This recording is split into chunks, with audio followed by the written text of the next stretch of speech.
बहुत समय पहले दौलतपुर नाम का एक छोटा सा गांव था जो बहुत ही ज़्यादा हरियाली और खुशियों से भरा हुआ था। इसी गांव में रमेश नाम का एक गरीब मजदूर रहता था। रमेश बहुत ही ज़्यादा ईमानदार, दयालु और सीधा व्यक्ति था। रमेश दूसरों के खेतों में मजदूरी करके अपने परिवार का पालन पोषण करता था। रमेश का परिवार मुश्किल से 2 वक्त की रोटी खा पाते थे। रमेश के परिवार में उसकी पत्नी ममता और 2 बच्चे राजू और पिंकी थे। तभी रमेश की पत्नी ममता बोलती है, सुनिए जी, घर में अब कुछ भी राशन नहीं बचा है। शाम को खाने को कुछ भी नहीं है और अगर बच्चों की स्कूल की फीस जमा नहीं की तो उन्हें स्कूल से निकाल देंगे। आप जमींदार के पास जाकर कुछ पैसे उधार ले लीजिए। भाग्यवान, तुम तो जानती हो जमींदार के ऊपर हमारा कितना कर्जा है। वो अब और पैसा नहीं देगा। फिर भी मैं कहूँगा जमींदार से, तुम निराश मत हो। रमेश अगले दिन ही सुबह खेतों में पहुंच जाता है जहां पर जमींदार भी होता है। रमेश जमींदार से कहता है, जमींदार जी, कृपया मुझे कुछ पैसा उधार दे दें।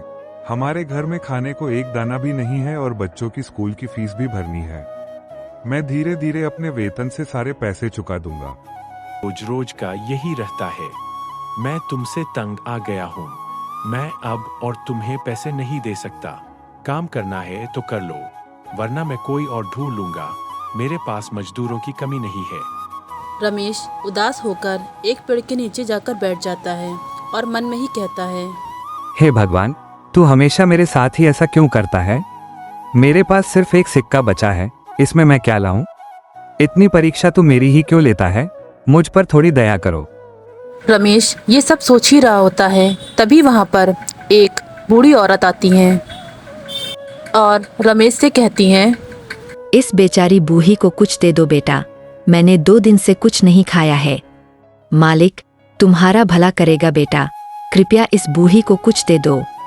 दादी माँ की इतना कहते ही रमेश के पास जो सिक्का होता है वो दादी माँ को दे देता है और कहता है, दादी माँ, मेरे पास आपको देने के लिए कुछ नहीं है, सिर्फ ये एक सिक्का है, इससे अपना पेट भर लो। रमेश का ये रूप देखकर दादी माँ उससे बहुत खुश होती हैं और कहती हैं, तुम बहुत ही दयालु हो बेटा, मैं बहुत खुश हुई हूँ। मैं तुम्हें एक मटका देती हूँ। तुम जब भी इससे कुछ मांगोगे यह तुम्हें सब दे देगा। इसका इस्तेमाल अच्छे कामों के लिए करना बेटा। अब तुम्हारे दिन बदलने वाले हैं, मालिक सब देख रहा है। इतना कहते ही दादी माँ रमेश को एक मटका देती हैं और उसकी ईमानदारी पर खुश होकर उसे बहुत सारा आशीर्वाद देकर वहाँ से गायब हो जाती हैं। रमेश उस मटके को लेकर अपने घर आता है और अपनी पत्नी और बच्चों से मटके की पूरी कहानी बताता है। यह सब सुनकर राजू अपने पिता से कहता है, पापा, हमने बहुत दिनों से कुछ अच्छा नहीं खाया है। आज हम लोग कुछ अच्छा खाएंगे। हे मटका, मुझे खाने के लिए कुछ अच्छा सा दे दो, हमने कल से कुछ नहीं खाया है। राजू के इतना कहते ही मटके से बहुत अच्छा खाना निकलने लगता है। यह सब देखकर रमेश और उसका परिवार बहुत ही ज़्यादा खुश हो जाते हैं क्योंकि अब उनके दिन पलट गए थे और वे सभी लोग ईश्वर का धन्यवाद करते हैं।